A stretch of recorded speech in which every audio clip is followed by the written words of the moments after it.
आपका स्वागत है VK2 सॉल्यूशन में।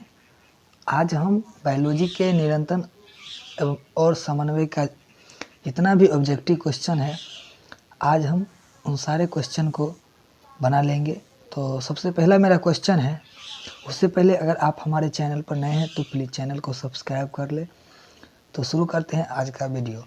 तो पहला क्वेश्चन है, पादप हार्मोन का उदाहरण है।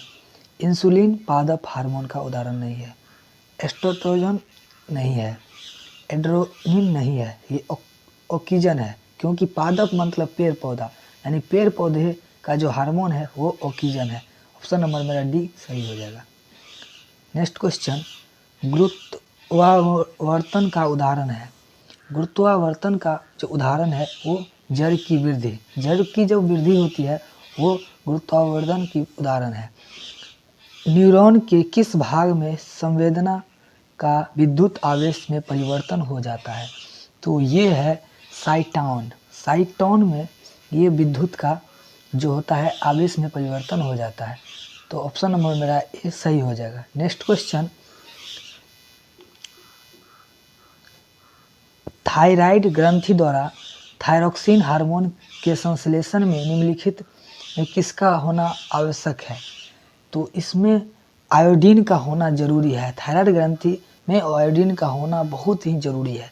इसी थायरोक्सिन हार्मोन के संश्लेषण जो होता है वो आयोडीन के कारण होता है। नेक्स्ट क्वेश्चन, निम्नलिखित में से कौन एक प्रतिवर्ती उदाहरण क्रिया का उदाहरण है? तो ये मिठाई देखकर मुंह में पानी आना एक प्रतिवर्ती क्रिया है।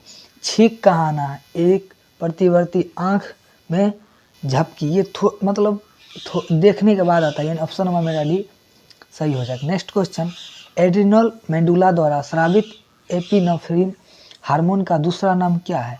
तो इस हार्मोन का जो दूसरा नाम है एडिनोलिन है, यानी ऑप्शन नंबर ए मेरा सही हो जाएगा। नेक्स्ट क्वेश्चन, जैविक क्रियाओं के बीच समुचित समायोजन हेतु तंत्रों का एक साथ कार्य करना कहलाता है।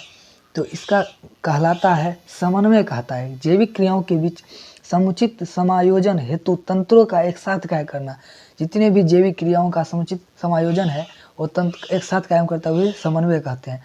नेक्स्ट क्वेश्चन, लैंगहेरस की दीपिकाओं पाई जाती है। तो ये जो पाई जाती है ये अग्नाशय में पाई जाती है। नेक्स्ट क्वेश्चन, मस्तिष्क में अनैच्छिक क्रियाओं का निरंतर केंद्र अवस्थित होता है। तो ये जो होती है ये मेडुला में पाई जाती है। अनिच्छित क्रिया का निरंतर जहाँ पर होती है हमारी मस्तिष्क की अनिच्छित क्रियाएं, वो कहाँ से? मेडुला से हम अवस्थित रहती है। नर हार्मोन क्या है? तो नर हार्मोन टेस्टोस्टेरोन है, यानी ऑप्शन में ए सही हो जाएगा। और बताइएगा इनमें से मादा हार्मोन कौन है? इसमें से मादा हार्मोन कौन है?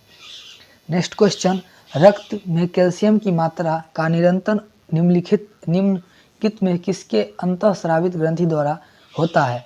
तो इसका जो होता है पाराथायराइड द्वारा कैल्शियम का मात्रा का निरंतर जो होता है वो अंतःस्रावी यानी पाराथायराइड के द्वारा होता है। ऑप्शन नंबर मेरा सी सही हो जाएगा। नेक्स्ट क्वेश्चन, जब पौधा पर प्रकाश पड़ता है तब ऑक्सीजन का विसरण परोह के किस भाग की ओर होता है? तो ये होती है, ये छाया वाले भाग की ओर होती है। ऑप्शन में मेरा ये सही हो जाएगा। नेक्स्ट क्वेश्चन, मस्तिष्क में विभिन्न सूचनाएं किस रूप में संचित उपस्थित होता है? तो इसका जो होता है वो चेतना के बीच में, जितने भी मस्तिष्क का सूचना होता है वो चेतना के रूप में हमारे मस्तिष्क में उपस्थित रहता है, यानी संचित रहता है। नेक्स्ट क्वेश्चन, उच्च स्तरीय जंतुओं में तंत्रिका तंत्र का निर्माण होता है।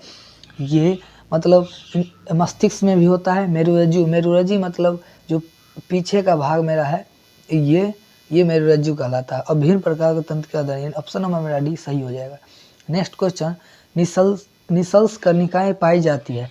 तो ये पाई जाती है न्यूरॉन में। ऑप्शन नंबर मेरा बी सही हो जाएगा। नेक्स्ट क्वेश्चन, एक्सोन के चारों तरफ श्वेत चर्बीदार पदार्थ के बने आवरण को क्या कहते हैं?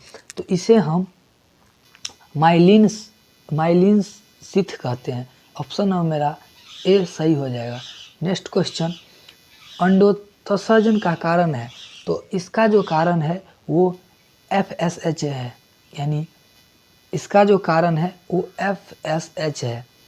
तो इसका फुल फॉर्म आप बताइएगा, नहीं तो हम अगली वीडियो जब लाएंगे तो उसमें हम इसका फुल फॉर्म आपको हम बता देंगे, नहीं तो आप लोग तब तक हम कमेंट बॉक्स में लिख दीजिएगा। अगर कोई तरह की प्रॉब्लम हो तो प्लीज़ कमेंट बॉक्स खुला रहता है, उस पर आप हमको सवाल पूछ सकते हैं, हम उसके अगले वीडियो में आप उसके नाम सहित हम बताएंगे।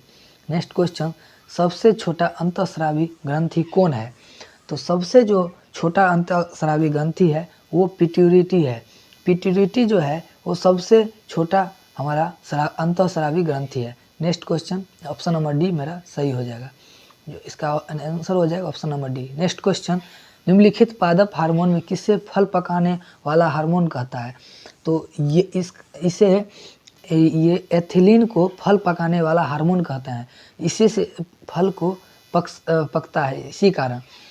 और निम्नलिखित में से जनन ग्रंथि किसे कहते हैं? तो जनन ग्रंथि किसे कहते हैं? अंडाशय को। मादा जनन ग्रंथि है, अब यहाँ नर रहेगा तो वो हो जाएगा अंडाणु, और यह मादा है तो वो हो जाएगा अंडाशय को। नेक्स्ट ऑप्शन नंबर ए मेरा सही हो जाएगा। नेक्स्ट क्वेश्चन, कोशिकाएं विभाजन एवं कोशिका निर्धारण द्वारा तने में वृद्धि में सहायक हार्मोन कौन है? तो इसका जितना भी है वो है ऑक्सीजन, जिबरेलिन और साइटोकाइनिन, यानी ऑप्शन नंबर डी सही हो जाएगा। नेक्स्ट क्वेश्चन, दो तंत्रिकाएं कोशिकाओं के मध्य खाली स्थान को क्या कहते हैं? इस खाली स्थान को हम क्या कहते हैं? सिनेपस कहते हैं इस खाली स्थान को। निम्नलिखित में से कौन एक पादा हार्मोन है? तो पादप हार्मोन है, तो पादप यानी पेड़ पौधा का हार्मोन इनमें से कौन है? तो इनमें से पादप हार्मोन का साइटोकाइनिन, यानी हम एक और इसका दोबारा क्वेश्चन चले आया है, तो ऑप्शन नंबर डी मेरा सही है, रिवाइज भी हो गया आपका। और मस्तिष्क उत्तरदायी है, मस्तिष्क क्या है? उत्तरदायी, सोचने के लिए मस्तिष्क सोचता भी है। हृदय संपर्क मतलब हृदय का भी कंट्रोल करता है, ठीक। शरीर को संतुलित बनाने के लिए, हाँ, और जो साइकिल पर चलते हैं या हम किसी रोड पे चलते हैं, इसका संतुलित, ऑप्शन नंबर डी सही हो जाएगा। नेक्स्ट क्वेश्चन, इंसुलिन की कमी के कारण कौन सा रोग होता है? तो इंसुलिन के कमी से हमें कौन सा रोग होता है? तो केटीपीज कहते हैं, मधुमेह नामक रोग हमें होता है। मधुमेह यानी मतलब जिसे शुगर कहते हैं, वो रोग हो जाता है और शरीर में चीनी का मात्रा बढ़ जाता है। निम्नलिखित में से कौन पादप हार्मोन नहीं है? एथिलीन क्या है? एक पादप हार्मोन है। ऑक्सीजन पादप हार्मोन है। साइटोकाइनिन पादप हार्मोन है। ऑक्सीटोसिन नहीं है। ऑप्शन नंबर सी मेरा सही हो जाएगा। नेक्स्ट क्वेश्चन, एड्रोजन क्या है? एड्रोजन जो है वो नर हार्मोन है। एड्रोजन क्या है? नर हार्मोन है। एड्रोजन क्या है? नर हार्मोन है। ऑप्शन नंबर मेरा ए सही हो जाएगा। नेक्स्ट क्वेश्चन, गवाइटर रोग पनपता है। गवाइटर जो रोग होता है वो आयोडीन की कमी से होता है। गवाइटर रोग जो होता है वो आयोडीन की कमी से होता है। जब हमारे शरीर में आयोडीन की कमी होती है तो गवाइटर नामक रोग हमारे शरीर में पनपता है। नेक्स्ट क्वेश्चन, निम्नलिखित में किसे बर्थ हार्मोन कहा जाता है? यानी जन्म लेने वाले हार्मोन किसे कहा जाता है? ऑक्सीटोसिन को हम जन्म लेने वाले यानी बर्थ हार्मोन कहते हैं। अब नेक्स्ट वीडियो ऑब्जेक्टिव का आएगा वो जनन पर आएगा, तो प्लीज़ चैनल को सब्सक्राइब कर लीजिएगा और कमेंट कीजिएगा कि अगर बायोलॉजी के बाद अब किस मतलब सीरीज पर आएगा या फिजिक्स पर आएगा या मैथ पर, आप प्लीज़ कमेंट बॉक्स में ज़रूर बताइएगा।